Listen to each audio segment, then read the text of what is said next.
दोस्तों, क्या आप भी 30 साल की उम्र में ही फाइनेंशियल फ्रीडम हासिल करना चाहते हैं? अब वैसे तो इस दुनिया में ज़्यादातर लोग फाइनेंशियल फ्रीडम कभी भी हासिल नहीं कर पाते हैं, लेकिन अगर आप अमेरिकन ऑथर ग्रांट सबेटियर की बातों को माने तो फिर आप काफ़ी कम उम्र में ही रिटायरमेंट लेकर पूरी ज़िंदगी एंजॉय कर सकते हैं, क्योंकि ऑथर खुद 30 साल की उम्र में पहुंचने से पहले ही अपनी फाइनेंशियल फ्रीडम हासिल कर चुके थे और अपनी इस जर्नी को उन्होंने फाइनेंशियल फ्रीडम नाम की बुक में भी बताया है। तो चलिए दोस्तों, जानते हैं उन 7 अलग अलग फेजेस के बारे में जिन्हें फॉलो करके हम भी फाइनेंशियल फ्रीडम बड़ी ही आसानी से और काफ़ी कम उम्र में हासिल कर सकते हैं। Number 1, clarity. दोस्तों, दुनिया के ज़्यादातर लोग बिना किसी प्लानिंग के अपने रोज के काम और जॉब में लगे रहते हैं और बिना कुछ सोचे समझे अपनी मेहनत से कमाए हुए पैसों को बेकार की चीज़ों पर खर्च कर देते हैं, जबकि वे अपने पैसों को इन्वेस्ट या फिर सेव करने के बारे में सोचते तक नहीं। असल में लोग इस बात को पूरी तरह से भूल जाते हैं कि जब वो रिटायरमेंट की उम्र में पहुंचेंगे तो लाइफ में किस तरह से वह सर्वाइव कर पाएंगे। इसीलिए ऑथर कहते हैं कि हर इंसान को यह चीज़ शुरुआत से ही क्लियर होनी चाहिए कि फ्यूचर में रिटायर होने के लिए उनको कितने पैसों की ज़रूरत होगी। यानी कि आपको अपने लिए पैसों का एक फिक्स्ड अमाउंट डिसाइड करना है जो कि फाइनेंशियली आपको इंडिपेंडेंट बना सके। और दोस्तों, इस नंबर का आसानी से पता लगाने के लिए ऑथर कहते हैं कि आपको अपने पूरे साल में होने वाले खर्चे का 25 गुना कर देना है।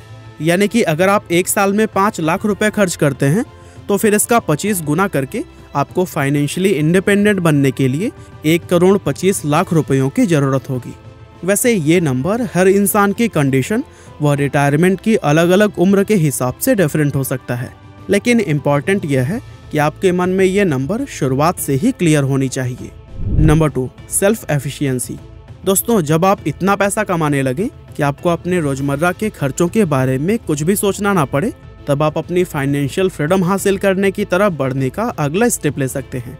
इस अगले स्टेप में आपको अपने करंट फाइनेंशियल कंडीशन के बारे में पता लगाना है, जैसे कि आपकी टोटल नेटवर्थ कितनी है, अभी आपकी मौजूदा इनकम कितनी है, आपका महीने का खर्च कितना है, आपकी सेविंग्स कितनी है और आपको अपनी इन्वेस्टमेंट से कितना रिटर्न मिल रहा है। आपको इन सभी चीज़ों का समय समय पर हिसाब किताब करते रहना चाहिए ताकि आपको पता चल सके कि आप कहाँ पर स्टैंड करते हो और आपको अपने गोल तक पहुँचने के लिए कितना सफ़र और तय करना बाकी है।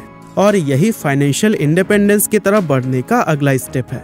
अब दोस्तों, वैसे तो पहले लोग अपनी नेटवर्थ को कैलकुलेट करने के लिए डायरी मेंटेन किया करते थे और जब ज़माना थोड़ा डिजिटल हुआ तो फिर एक्सेल शीट्स वगैरह में भी अपडेट करने लगे।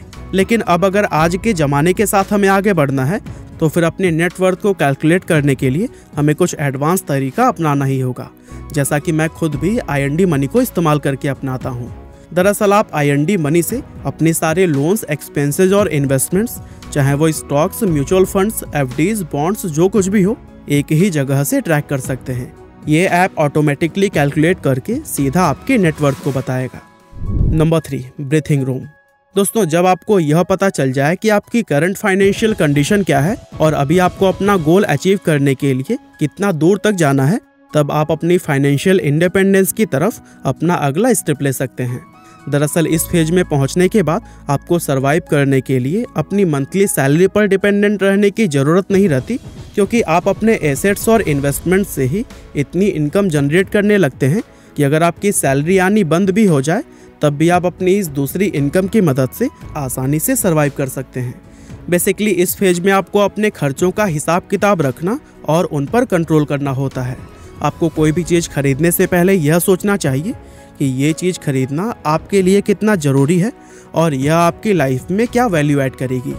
और दोस्तों, यह सब सोचने के बाद ही आपको कोई भी चीज़ खरीदने का डिसीजन लेना चाहिए, क्योंकि तभी आप इस बात का सही अंदाज़ा लगा पाते हैं कि आपको अपनी मेहनत का पैसा किस चीज़ पर खर्च करना चाहिए और किस चीज़ पर नहीं। वैसे अपना गोल अचीव करने के लिए भी आप IND मनी का सहारा ले सकते हैं, क्योंकि यहाँ पर आप फाइनेंशियल गोल्स को भी सेट कर सकते हैं और इन गोल्स को पाने में IND मनी भी आपको गाइड करेगा। इसके अलावा इस ऐप के जरिए आप डायरेक्ट म्यूचुअल फंड्स खरीदने के साथ ही भारत के अंदर बैठे बैठे US स्टॉक्स में भी इन्वेस्ट कर सकते हैं, वो भी 0 कमीशन और 0 ब्रोकरेज फी के साथ में। वैसे इस ऐप में और भी बहुत सारे फीचर्स हैं जिसको कि मैं एक वीडियो में नहीं बता सकता, इसलिए डिस्क्रिप्शन में दिए गए लिंक से जाकर आप ISO certified IND money app को डाउनलोड करिए और अपने फाइनेंशियल जर्नी को आसान बनाइए। Number 4, stability. दोस्तों अब आप इस फेज में पहुंच चुके हैं जब आपके ऊपर किसी भी तरह का कोई कर्ज नहीं होता और आपको अपने खर्चे पूरे करने के लिए किसी की भी हेल्प की ज़रूरत नहीं पड़ती, क्योंकि आपकी इनकम आपके खर्चे से अब काफ़ी ज़्यादा हो चुकी होती है। असल में जब किसी इंसान के पास इतने पैसे जमा हो जाते हैं कि वो अपनी सारी इनकम बंद हो जाने के बावजूद भी उन पैसों की मदद से 6 महीने आराम से सरवाइव कर सके, तो फिर वह इंसान फाइनेंशियली स्टेबल कहलाता है और फिर वो इंसान अपनी फाइनेंशियल फ्रीडम हासिल करने की तरफ बढ़ते हुए स्टेबिलिटी फेज में पहुंच चुका होता है। तो फिर दोस्तों इस फेज में आने के बाद से आपको जो अगला स्टेप लेना होता है वो है सेविंग्स करना। अब सेविंग्स करने के बारे में ऑथर यह कहते हैं कि हम लोगों को छोटी छोटी चीज़ों में सेविंग्स करने की जगह सिर्फ घर, ट्रांसपोर्टेशन और खाना, इन 3 चीज़ों में ही सेविंग्स करनी चाहिए, क्योंकि यही 3 चीज़ें इंसान की लाइफ के सबसे बड़े एक्सपेंसेस होते हैं और सिर्फ इन 3 चीज़ों का ही खर्च कम करके हम लोग अपनी इनकम का 20% तक सेव कर सकते हैं। Number 5, flexibility. दोस्तों जब आपके पास इतना पैसा जमा हो जाता है कि आप अपनी इनकम बंद होने पर भी 2 साल तक आराम से सरवाइव कर सकें, तब आप फाइनेंशियली फ्लेक्सिबल बन जाते हैं। अब ऑथर कहते हैं कि इस फेज में आने के बाद से आपको अपना फोकस अपने उस फुल टाइम वर्क पर लगाना चाहिए जहां से आपकी मेन इनकम जनरेट होती है।